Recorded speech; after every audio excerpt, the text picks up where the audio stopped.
Okay, good afternoon, good evening, everyone. My name is Ebenezer, and I am a product manager who transitioned from product design. After like about 3 years in product design, I realized there's still quite a lot for me to achieve, so I moved into product management. I believe everybody can hear me.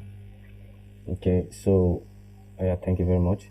So yeah, as a product manager, I realized that the efficiency of my team is very much important and all like that. So I decided to like put up a little platform, which we are currently in at the moment, where I invite people to come and speak with us on things that will change our perspective in one or two ways and help us become better people within the tech space.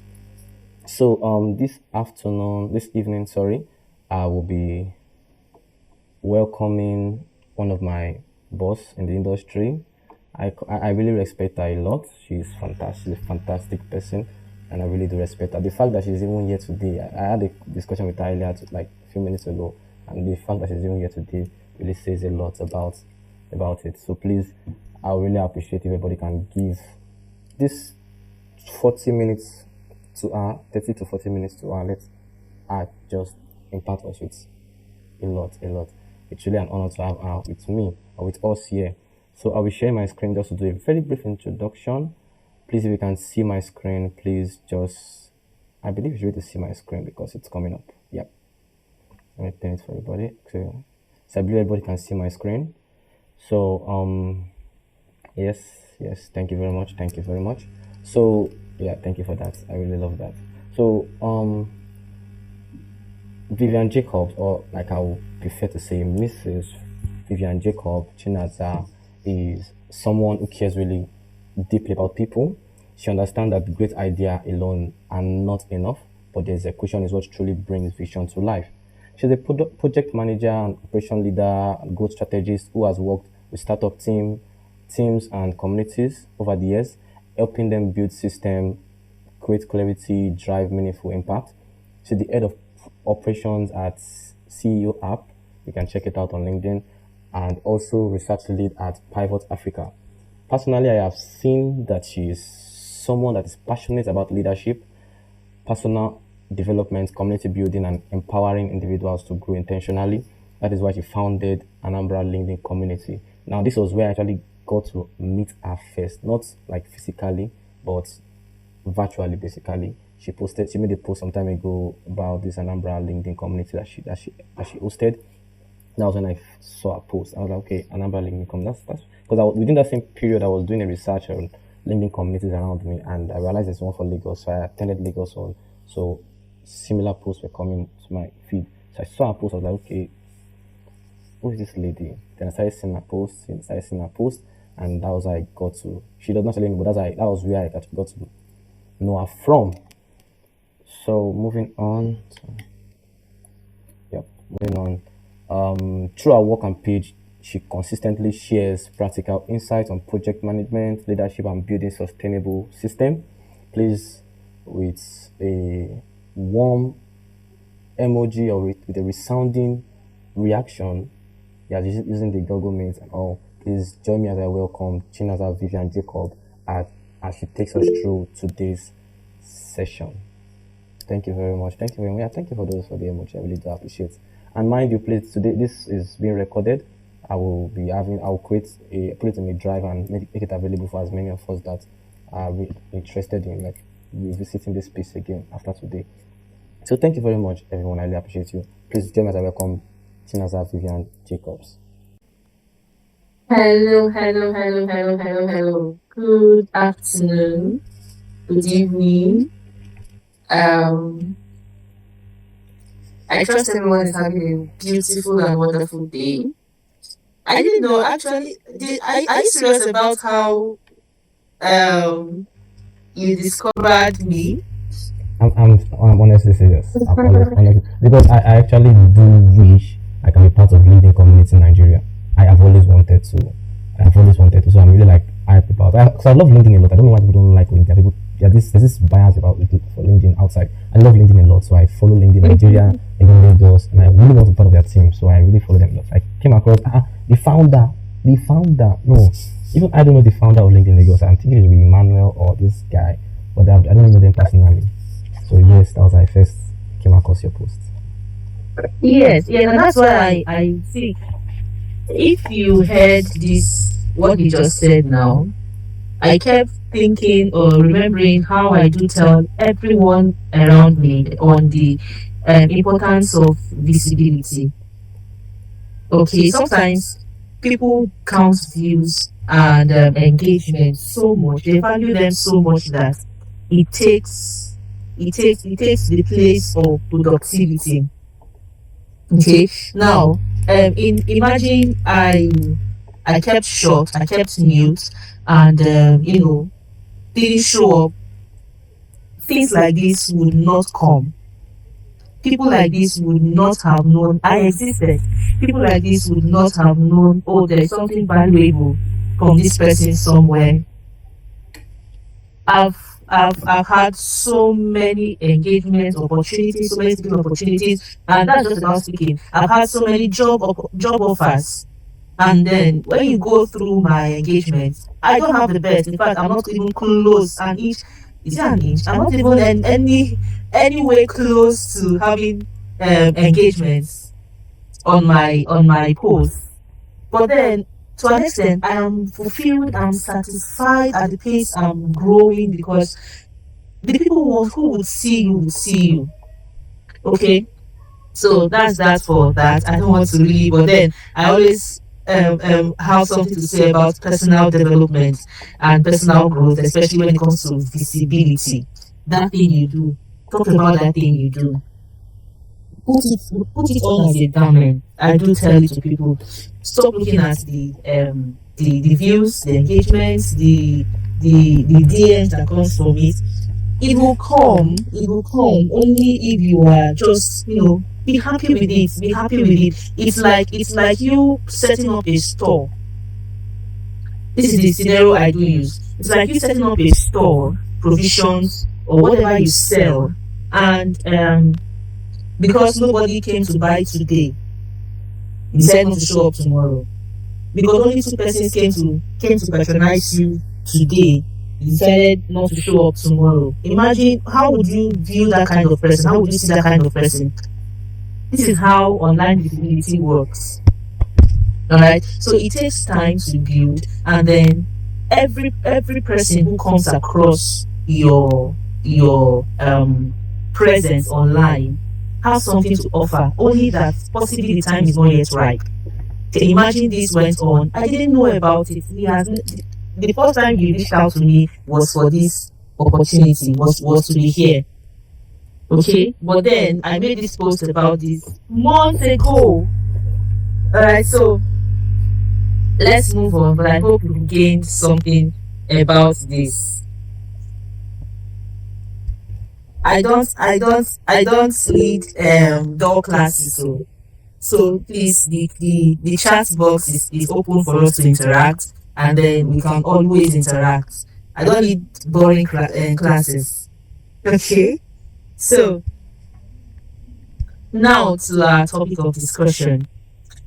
How to scale a product without missing the goal, and then we are focusing more on why products don't fail because of bad ideas, but rather because of bad systems. And this is coming in a period where this has been my headache with every project I've been leading lately, because being an operations manager, being a project manager, being a strategist for all the projects I've been leading. In fact, what you see out there is just a fraction of what I do. It's a little hint or tip of the iceberg of what I do. So there's a lot underground, and everything runs around operations. Everything runs around, revolves around, and then gets its life around your operational system. Imagine. In fact, how many of us have ever built something we believe people would love, and then but somehow it didn't go as planned? because I believe I'm talking to techies here who have one or two products or who understands building products. So even if you've not built any products, there are there are scenarios or instances where you have seen products with amazing features, very very interactive UX, and even the UI features are very very very, it looks very attractive, beautiful, seamless, easy to navigate, but somehow users still stop using it. How many of us have ever experienced that? If you have, just type it on the comments. I want to be sure I'm talking to persons who are actually listening.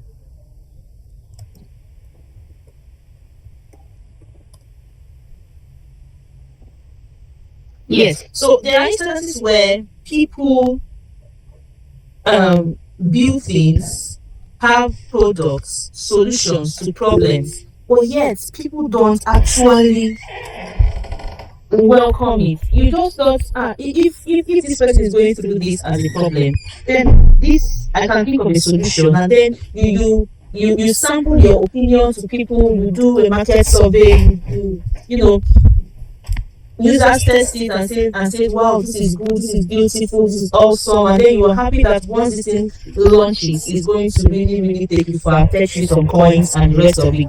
By the end of it, you are, will I say, discouraged. In fact, you ask yourself, who even sent me to do this?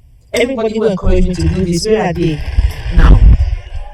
One thing I always look at is what happened. Sometimes people need to be pushed to use what is good for them. I have a friend who builds a product, or a product that helps people go to the market. Okay, it's more like placing your order on the app, and you get dispatch riders come to deliver them at your doorstep. Something every mother, every wife, every career woman would actually appreciate.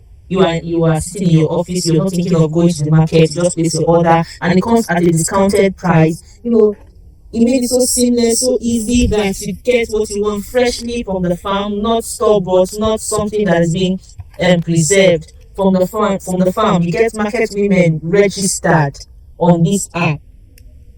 But yet, I must tell you, even me as his friend, I've not used it. I've not used it. I've been telling myself, oh, why am I bothering when there's a solution? But at the end, I've still not used it. This is where operations comes in.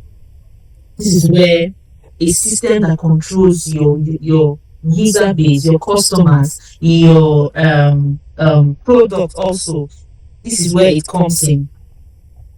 I currently lead operations at for the CEO app, where people, whenever people hear operations, they think about spreadsheets, meetings, processes, what's it called again? They think about Excel sheets where you have your different columns and rows for different things. Operations is beyond that. Operations is actually about protecting people's experiences. It is about your experience. It is about my experience. This is where operations rallies about. Some weeks ago, in a company, a customer called, a very very prominent customer. He's been trying to reach me directly, and then I've not been reachable. I wasn't reachable, but then he called and said he's been trying to reach me, and this, that. Now imagine something just went wrong along the way, and this person loses interest. This is a high-end customer, one of our biggest customers, or user of our app, who subscribes in multiple figures on our app. Okay, so imagine something just goes wrong somewhere, and then he gets pissed off and decides to dump our app. Before then, mind you, our user interface is very beautiful, our customer relations is very awesome, everything about our app is very, very, it's something every business would want to imbibe and people are actually using it. But one experience would have made us lose someone so dear to us. Okay, so this is where I'm centering my speaking for today. When users don't get replies, and then when your team don't know what you should do, when departments don't work hand in hand, when your product just suffers for no reason, there is no there's no point of contact. Imagine you using your money point app. I'm money point at this time, and because you have a little glitch, you want to reach the customer care but you cannot. The next thing that will come out of you is these people, they are useless, these people, they are this, they are that, and they may end up losing you as a customer. You may not be a high profile customer, but then they lose someone. I had someone yesterday complaining, this is someone who subscribes to the bank, or who is a bank customer, runs in hundreds of millions, okay, and then he was to be paid for something, but the branch manager decided to hold the check for some reasons known to him. Then somebody else was advising him, if this is how your account officer behaves, then you have to change this bank. Now, this is a very prominent bank, we all know, and most of us will recommend this bank, but because of just one operational misunderstanding, you're telling someone, or someone else advising someone. In fact, he's not even advising this, he was seeing the reason why you should even leave this bank to another bank, a high profile customer. Okay, so how your customer feels is how they see your products. It doesn't matter the sleepless nights, doesn't matter the efforts, it doesn't matter the financial stress or strain you may have imputed into your product, into your business. Whatever or however your customer feels at a particular point is how they see your business at that point. So things don't flop accidentally just like that. It is because the system is not working well. The system is the problem. Okay, so whatever connects you to your customer should be a system. It should be something that rallies around. I wish I'm able to come with a slide. It would have made this pictorial and much more interesting. But then I just hope you're all following. Please, if you're following, can I see thumbs up? Can I see some comments?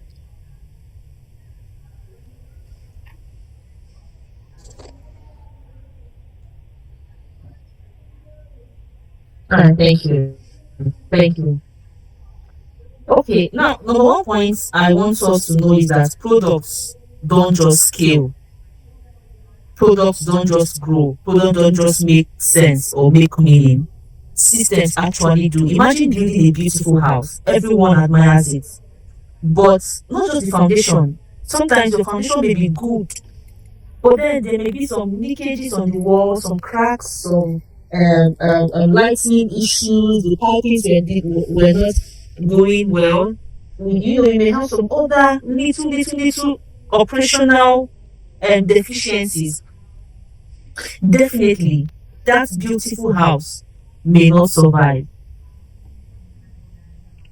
That beautiful house may become abandoned. That beautiful house may lose its interest to potential buyers. And this is the same thing with products. Features don't just scale on their own. Processes is what makes them scale. Communications is what makes them scale. Documentation, people's testimonies is what makes them scale. So can I ask the question, if your team double tomorrow, for those of us that have something you're building, if your team doubles tomorrow, what do you think will shake immediately? Because this is one mistake many of us make. You want to grow, everybody wants to grow, everybody don't want to remain on the same level. nobody wants to remain where they were seen before. Okay, but then very rare have you seen people make provisions for this growth they are anticipating. Very rare would you see people make necessary plans for the growth they are looking for. Very, very rare. So, and that's why I'm asking this question. What would immediately break if there is an increase in your user base, if there's an increase in your team, if there is an increase in your if people become more interested in that little idea you decided to put out there, what will break? Is it the onboarding, the communication, the decision making, the board of directors, your documentation? These are the things you should put in place. These are the things you should consider, because they are actually what makes you. There are times you will do something and you think you're on the right track, but once many people enters that room, you begin to see flaws everywhere, and this is what many of us don't plan for. Okay, so if you are able to answer this question, then that is where your scaling work starts from. That is where you should now begin to grow. That is where you should then begin to make plans. That is where you should then begin to organize yourself. All right. Then the next point the first point I said products don't scale on their own. Then secondly, workflows are products, but they are invisible. You can put it this way, you can say workflows are invisible products. So why I am talking about this second point is because most people see workflow. In fact, most people don't think about their workflow. They don't reason about their workflow. They don't see workflow as something very important. They just think, okay, I'm going to hire a project manager and then the person will just take over from there. It's a lie. It's a lie. It is what you present that your workers, your staffs, your team flows with. If you just fold your arms and expect them to bring in or fly in their perspective, there's going to be clashes and it's going to derail and make your workflow stall so much. So workflows are very, very important. I took a course on workflows, and a friend was asking me, of all the things you want to spend money on, is workflow specialist certification. And I sat her down and I said, if you are a project manager or a product manager and you still don't understand how things should flow in your organization, then you are a scammer. Okay? So many startups think products equals UI, but that is very, very wrong. You just get the product and then the users should be happy with it. No. The real product is also how bugs are reported. Is there a seamless system where people air their views and they are able to reach you at any point in time? How real product is also about how users are onboarded. Are they going to pass through rigorous systems to get onboarded? If locating your business, your shop, or your location, if locating you is a problem to me, then I would rather use someone else's whose location is much more easier for me to get. That's how onboarding works. So if to get someone onboarded, the person has to go through so many hassles, I tell you, your product will suffer, and all your nights of burning the candle may go to waste. Okay, so real product is also about, on one I said, how bugs are reported, how users are onboarded, how complaints are resolved. How long does it take you to resolve? Not just about reporting now, but then how long does it take you to resolve them? How long does it take you to get a solution? How long does it take you to, how well, in fact, do you resolve it also? Okay. Then you talk about feedbacks. How does feedback move? How are decisions made? All these things controls how a real product works. And all these put together is how workflow actually works. Okay. So I think at this point, I would want to hear from just one person. Have you ever experienced any bug? I mean, with some of popular apps we use, or businesses, in fact, not just apps now, businesses, because I believe some of us also, every app or digital product you produce, it's a business to you. All right, so let's not just streamline to apps alone.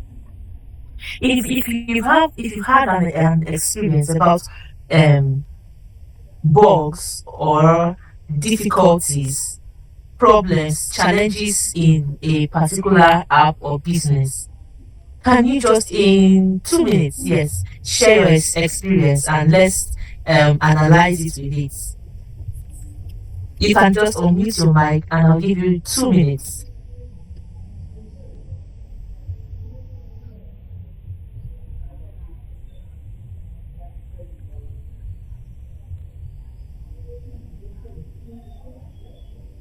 I don't deal with shy correspondence. So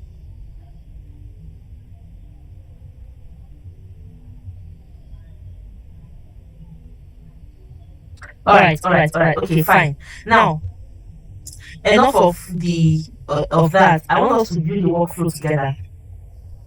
If let's find a scenario where a customer reports a payment failure or bug. Now, what should be the first step you take? And then, if this customer actually reports, or number one, can they find where to report immediately? Can they find where to place a report immediately? That is one thing people don't take into consideration in building. You just build something and it's running. But then how can customers report anything or bug?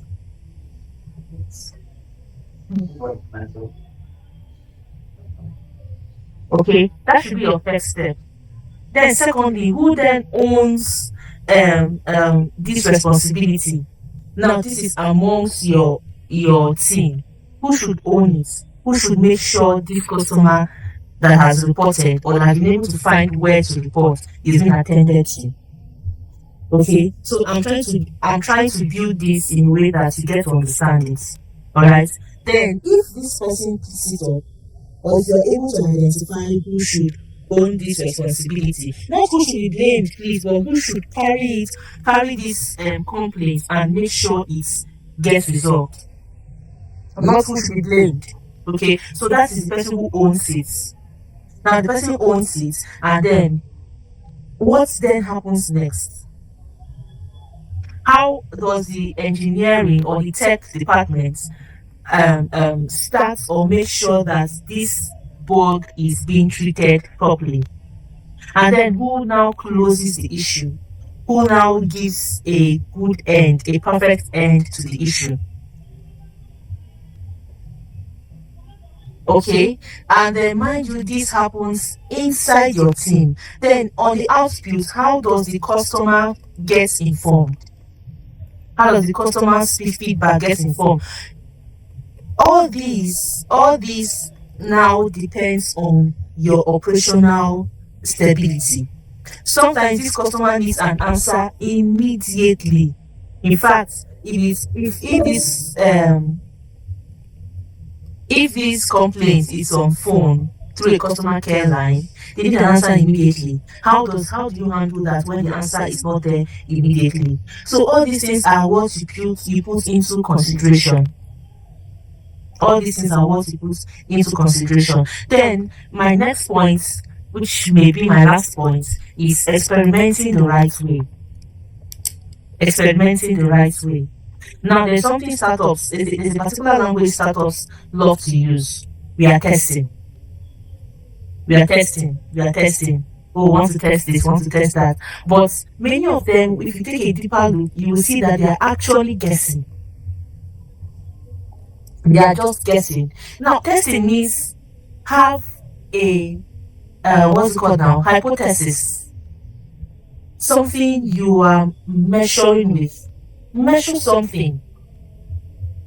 Then as you're doing that, you are learning, you are improving, you repeat. Okay? For example,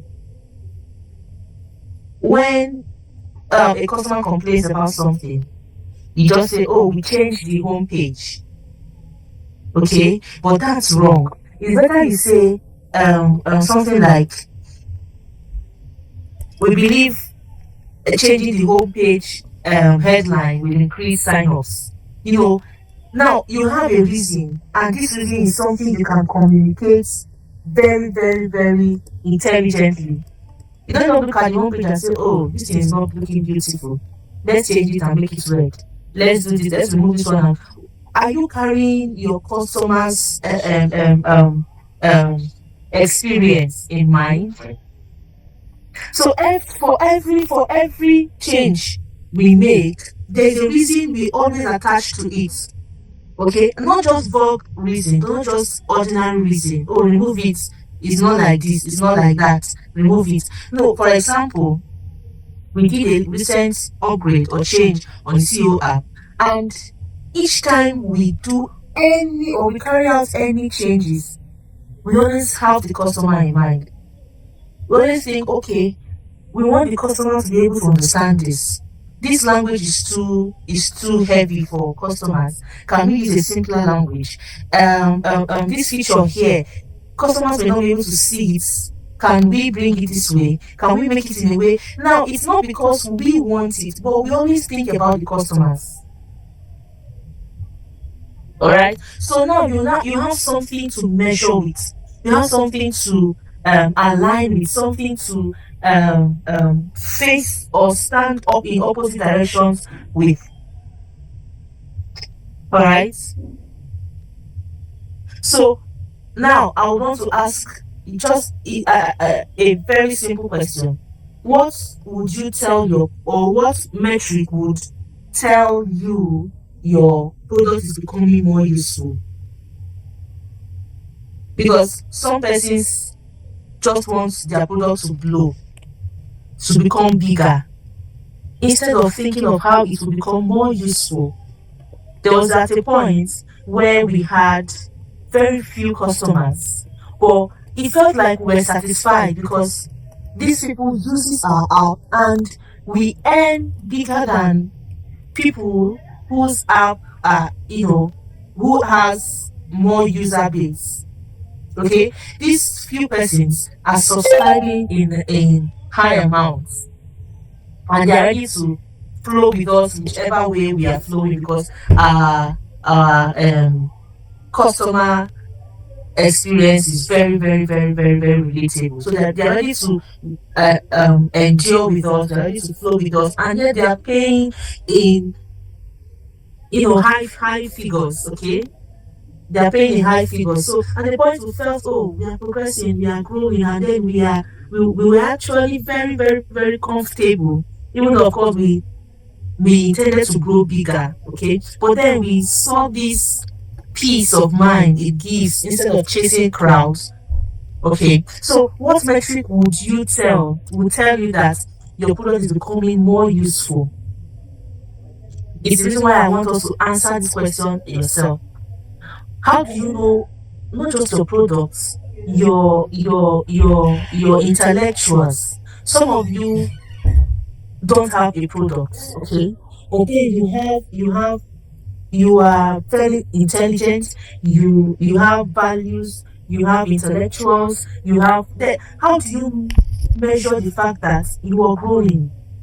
Because of my what I do, I always have a way of bringing it back to my audience. Okay, so that everybody finds themselves in what I am speaking, in what I am saying. So in everything you do, you should have a metrics, a way you measure or determine the fact that you're becoming more useful, you're becoming more irresistible, you're becoming more helpful to society and to those around you, including you personally and your products. All right. Please, how long do I have, Eben? How much more do I Okay. have? Currently we have just 8 minutes on the call in general in total, so we can just run it. And it looks like I still have not said anything. You Okay. said a lot. Oh, my note was full already. Oh, you said a lot. Honestly speaking, I will have like 3 questions. Okay.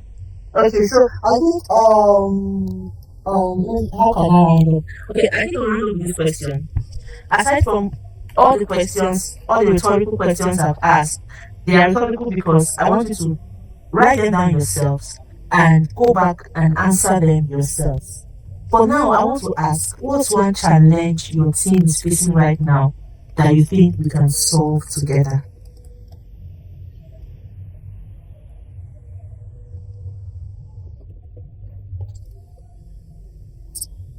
That's my ending question. Cannot go because I have an issue. Can I go because I don't know me I have an issue. Like can I ask my own question? Like answer your question. I mean. Okay, fine, fine, Okay, okay, fine. yes, because I don't know about that, but me, product manager is. Someone wants to type a question. Well, let me just ask why she's typing. So, as a product manager, yeah, I oversee product designers and all of that. But then, for someone that transitions from product design, I know how funny product designers can be. When I say funny, I don't mean like in any negative way or anything. So, I'm expected to be empathetic for the designers, empathetic, the same way empathetic for the developers and every other person on in the group. How do I manage to still be empathetic to even the users and still not miss the goal that I'm supposed to meet up with? Because somebody can be telling you, maybe you understand how this thing works, you should understand. But whereas the same way I understand it, the same way I'm also understanding my CEO, and I understand that he put money on the line. So how do I like merge those two together? Okay, okay. Do you have any other questions so that they all go together? Um, Someone asked, I'll just read it from here. As a product manager, how do we handle team members that are not serious, that are not ready to put in the work towards the success of the project? I get this a lot, okay? Let me just write it down so I don't forget. Any other question? So far, that's all. Just those two questions. Okay, good.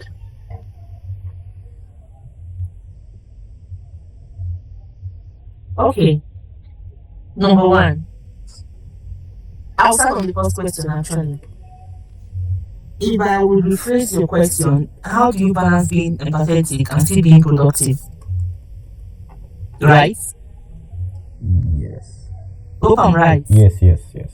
Yes. Now, see, empathy doesn't mean lowering your standards. It just means understanding people before you make decisions. That's where I always advise leaders to go through what I call emotional intelligence therapy. Being emotionally intelligent as a leader is very, very, very important because it helps you balance things properly. Okay, if your emotional stability is low, I tell you, people will trample on you and still get away with it, and then you will still come back to the same spot. A lot of new PMs think empathy means always saying, "Oh, it's okay, I understand, don't worry, we'll know what to do about it." No, it doesn't. Instead, it's just you sitting down and having a listening ear. See, if your team members don't see you as a leader who listens, you lose them. Okay, so I've worked with a PM or under a PM who people seem or describe him as Oh, that's very, good. very, very rational. And sometimes some people said he's too strict, he's too rigid, he's too some even say he's wicked. Okay, but working under this kind of person and then working under someone who is more on the opposite side of this person, I've had the balance of it, and I've seen that knowing how to balance your emotional state makes you a perfect leader. See, a leader should be someone who is angry and at the same time is sad, at the same time he's happy, and at the same time he's he's crying. What I mean is, it's not just about being empathetic. It's not just about you you know patting them on the back always. It's just about you learning to listen. Okay, you listen first, and then you diagnose, and yes, and then you get a um or you before you get a decision or make a decision. For example, if someone misses a deadline or didn't immediately reach out, you don't just ask immediately, why didn't you finish? Okay, so there's a way you put it out, and you come on a personal ground, and you have a common ground.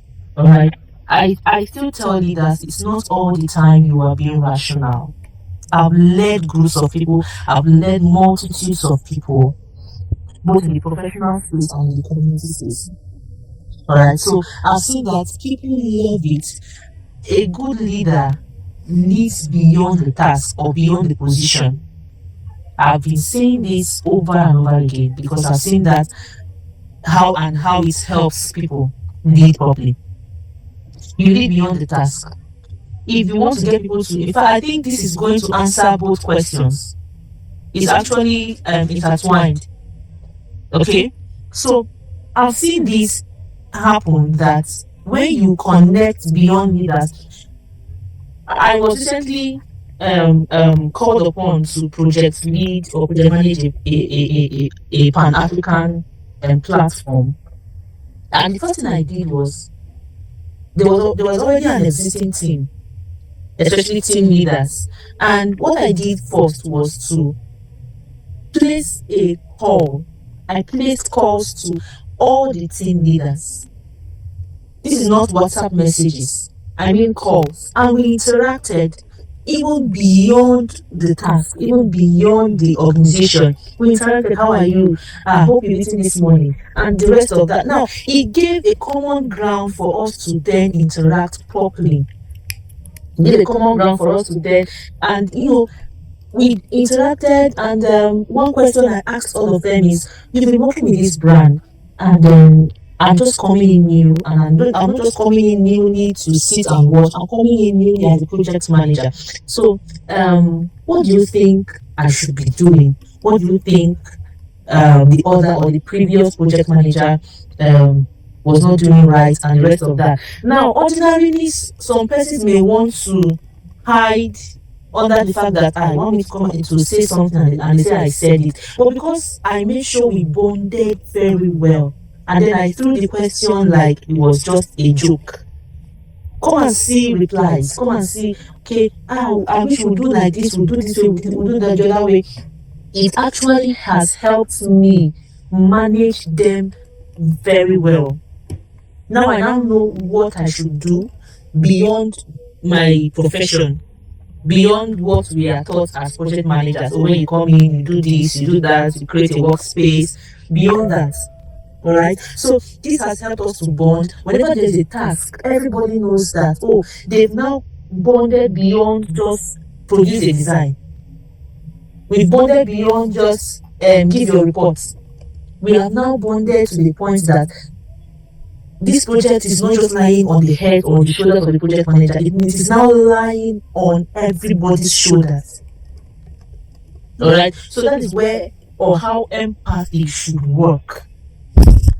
So after you have understood whatever, or if you've interacted with a particular worker or teammates, then you then agree on the next step together. You don't just say, oh, okay, I've heard you, all right, okay, sorry about that, and the rest of that. You can be empathetic, you can be soft. If it calls for it though, all right, you can be soft and just accommodate the person, but then always agree on the next step. Okay, now that it's like this, what should we do next? Okay, then you do this, the other person should do that, and this and that. Let's see if by 10 a.m. tomorrow, and then we get a result. Do you understand? Now you're not yelling, you are not being overly rational. Okay, you are still mild, you are still being heard. There's how you would communicate. You will no longer be heard, you won't be speaking. Okay, so you are still being heard and things are still going to flow. All right, so empathy helps to understand people. That's just what you should do, and then it now brings accountability and helps you to deliver results. I am analyzing this from my experience and how it has helped me. Okay, so one phrase I use is, I care about you as a person, and but I also care about the commitment we've made as a team. So people love you connecting with them emotionally. So once you throw these kinds of emotional bullets, even if they are angry, it kind of brings them together and puts them together. So that is why, even while there is chaos, while the project is having some kind of chaos, you still are able to manage it in a way that nobody notices it. Rather, they are seeing results. That's what a product or a project manager should always aim at or aim for. Okay. Then I think this question has answered the other question. How do you manage inactive team members? In fact, this is one question I ask at every interview. If I am opportune to interview people for roles in any organization I manage, I always do ask them this thing: how do you manage inactive team members? You may not be the team lead, but as long as you are in a team, there should be an accountability from every team members. But one thing I tell people is that don't first of all label someone as being lazy. Find out why first. Find out why they are inactive. I usually ask myself some questions. Do they know exactly what is expected of them? Sometimes why they are inactive is actually confusion. Some of them are just there waiting for you to tell them what to do.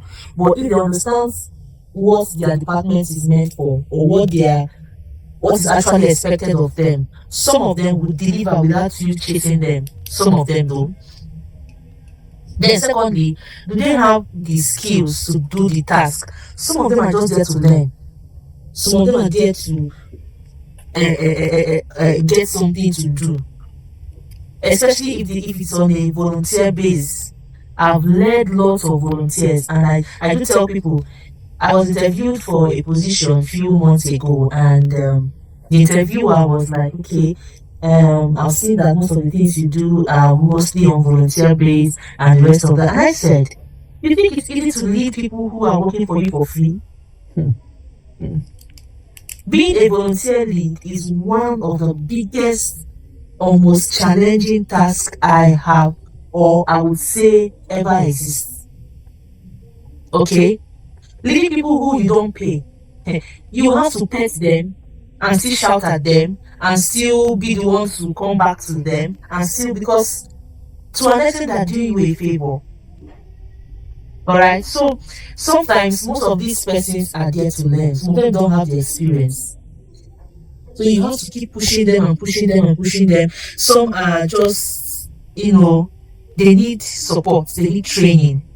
Then I also do ask, are they motivated? Is the task or the group or the community boring? Sometimes it actually affects productivity. People get disengaged, especially when they don't see purpose or feel recognized. All right, so they just feel there are some people that they do use each time the team will always be mentioning these people. So let them be doing. We'll just be there to show that we are just people are funny. They have funny mindsets and funny thinking. I've interacted with many of them and I have seen this happen.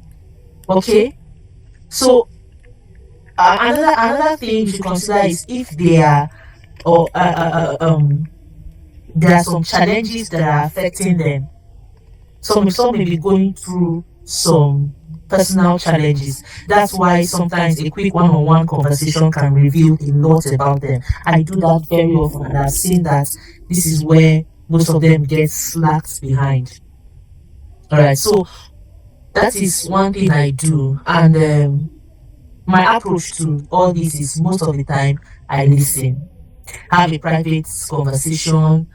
Um, never. And sometimes you don't always have to call them out publicly. You come to the group and you're always tagging them. You're not doing this. You're not doing that.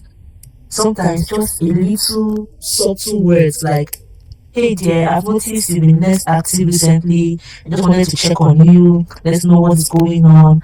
Is there anything challenging on your end?" I tell you, this little alone does magic. I've seen that work. Okay, so and so many of it, I can't go on and on. So many of it. I hope I have done justice.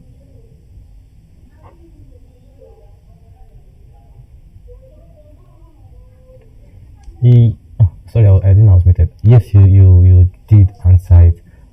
There's one more question. I would have not taken it, but this question, I don't know. Let's give room for it because it's more of like you need your space, and I know you love to answer questions like this. For someone who is trying to transition from product design into project management, what are the practical and realistic steps to take in few minutes? Practical and realistic steps to take. I would say the first step is to travel to where she's hosting LinkedIn line and local LinkedIn to go and attend the event. Well, please. Okay. Should I go on now? Oh yes, please. Okay. First of all, I'll ask, why are you transitioning? What happened?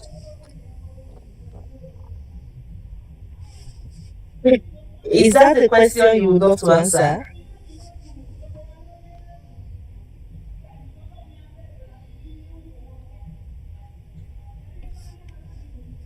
Okay. I don't know if you may be typing something, but then see, the thing is that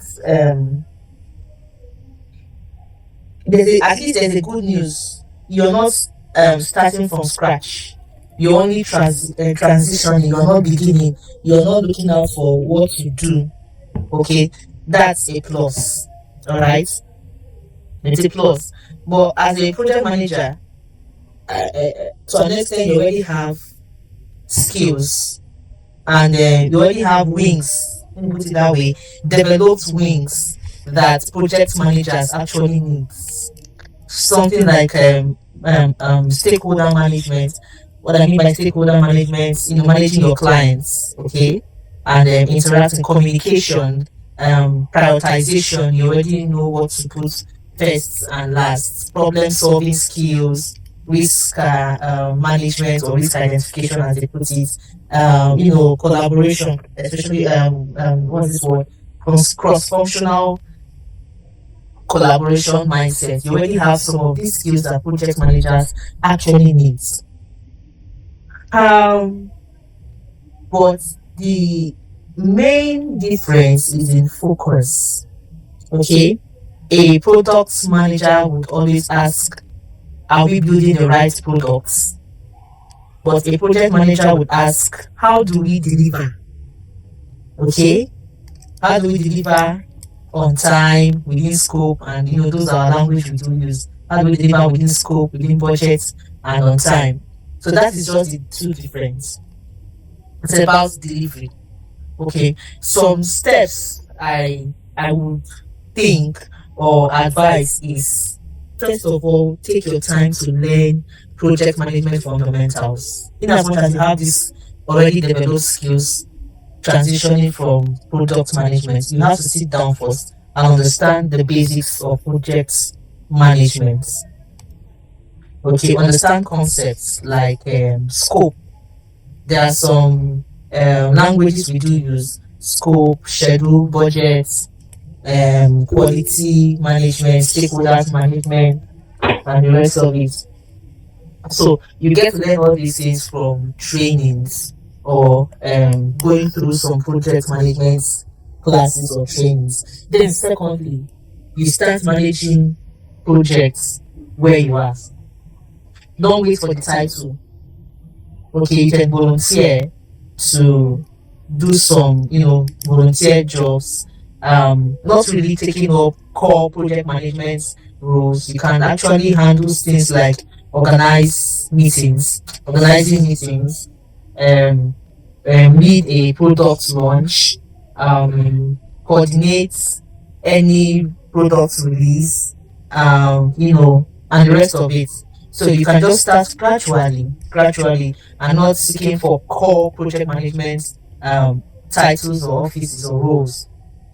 Then get familiar with some project tools like Microsoft projects, um, some of the Google workspaces.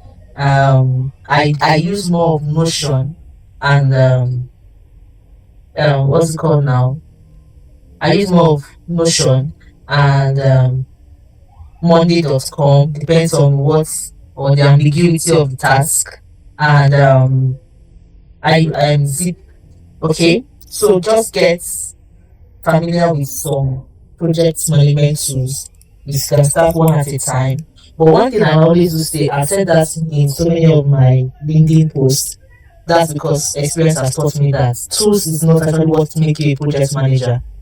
Alright, but project managers should know how to use the right tools. Okay, so I think that's it. So first of all, just understand why you are transitioning, and then you have to learn some project management fundamentals. Okay, I think that's the most important thing. And then from there, you begin to manage little projects and understanding some project management tools and the rest of that. Yeah, thank you. Yeah, thank you very much. I really do appreciate your time. And everyone on this call, I really do appreciate your time also as well. That will be the end of today's meeting. It was actually a wonderful experience. I have like 6 questions. Maybe I'll just come to your DM, Sha. But the one that shocked me most, is when you said where is it? Sorry, I want to get exact place. I have a lot of things written in my jotter. Yeah, you took a course on workflow. Even me, I shock. You took a course on workflow. Esther, I saw your Why? question. Esther, I saw your question. I'll answer your questions in the group. Just remind me of your questions. Honestly speaking, you took a course on workflow. Who does that? But anyhow, it's actually it's redefined some of the things I've been thinking of. So maybe I'm gonna take a course on workflow too. Can I do that? It's like someone saying you took a course on AI prompting. People do that. Well, anyhow, Sha, I will ask you why you do that. Yes. Sometimes experience teaches you too. Okay, like for me, I saw that it was needed. I saw that it was very, very important, especially seeing that I do a lot around workflow. I do a lot around operational stabilities and procedures. Okay, so and learning this actually opened me up to deeper things that I thought were not useful or I didn't even think about. Then having the opportunity to present this in rooms and getting, when you are in some kind of rooms and you mention this, it shows how seriously you take your profession. Yeah. Okay, thank you very much once again. So this call will be it's recorded and it will be uploaded. I was thinking of sending that the Google Drive, but then I'll post it on. I have a YouTube page where I just put talks like this, so I'll put on the YouTube page after editing and all that, and I'll make it. I'll send it to our group, and I'll also send it to Mrs. Vivian Jacobs, and she would send it to us to the other guys that also need it. That will be between now and let's say Tuesday. Say Tuesday, yes, Tuesday. Once again, can you guys just with a round of applause, sorry, with a round of energy applause, appreciate my boss in the industry, Mrs. Vivian Jacobs Chinaza. I really appreciate you for your time. Like I said earlier, I said um if not because of the kind of person she is, she would not be on this call. I don't know if I should tell you I should tell them the reason why he told me what he told me this afternoon. I don't know what to tell them. Should I tell them? Should I say it or I should just keep it to myself? Sorry, I didn't get what you asked. So I said that I was just telling people that saying that if not because of the kind of person you are, you would not be on this call. And I was like, okay, should I tell them why you say you're not going to be on this call? I Oh, should just keep of it to course, myself. of course. It Oh, calls for okay, celebration. please help me. Please join me celebrate her. She just gave birth, put to bed 2 to 3 days ago, so she should be resting. But she said because she has made a commitment to this call, she's gonna make it. Even me, I was if up, if it was up to me, I'll just tell her to just go and rest. Oh, I love that. All of these things are being recorded. So thank you for the celebration, and all that. Congratulations, ma. We really do celebrate you and appreciate your time and effort. Our regards to your baby and your husband. Thank you, thank If you, thank I were you. to be the one, your husband, I might not agree for this call though. I might not though, but then he's a chill guy and he really did. He honored us on this. I really do Thank appreciate. you, thank you. And please permit me to give shout outs to I can see some of my team members and people from my network. Um my able PA is here. Emmanuel Okora is here. He's someone that I value so much and has always been my right hand man, especially in Anambra LinkedIn community. He has been my pioneer there. Yeah. And then I can see Trapped is my boss at the CEO app. Yes, he's my boss, Trapped Exchange. Thank you for joining. Thank you for joining. And Emmanuel, thank you. Thank you for joining. I think these people actually relate or understand all the stories I've been telling about myself. So it doesn't look like I cooked them up. They're here, they've expressed it and they've worked with me. Thank you very much. Thank you very much, guys. Really do appreciate you for the time. And like I said, I'll be making the link available, and I'll send it to her, then she will forward it to every other person that needs it for reference purpose. And please, hope you don't mind me posting all these things you said on Monday. That was my post on Monday on LinkedIn. But then I will quote you that you said, not me said, because I cannot see all of these things. So just to come again, just to reiterate what you said, please let's take note of a couple of things. One, she said the first thing she made mention of is please be happy with where you are.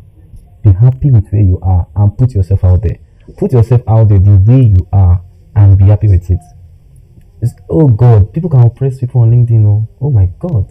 I have some people on LinkedIn that I follow. My LinkedIn got refreshed at some point when I crossed a particular number to refresh, and I started seeing the big guys. That was when I knew that okay, LinkedIn is not a small place.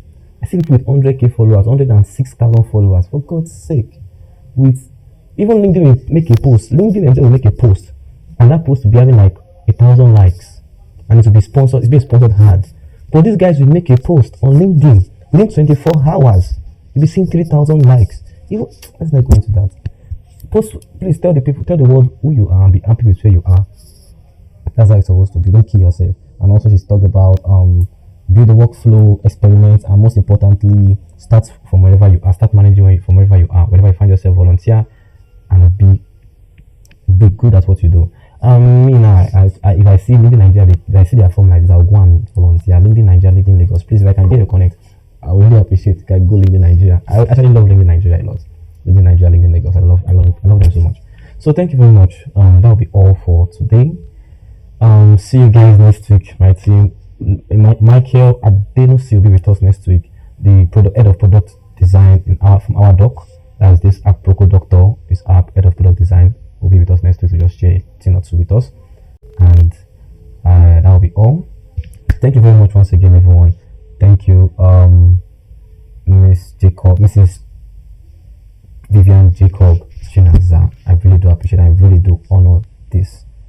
Thank you. Good night, everyone.